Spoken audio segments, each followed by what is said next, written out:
Here's how to install a split AC. Step 1. Mount the indoor unit securely on the wall. Step 2. Drill a hole for the copper pipes and wiring. Step 3.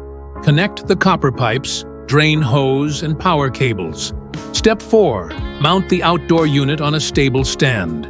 Step 5. Vacuum the gas line to remove air and moisture. Always call a professional if you're unsure. Follow for more HVAC tips and tricks.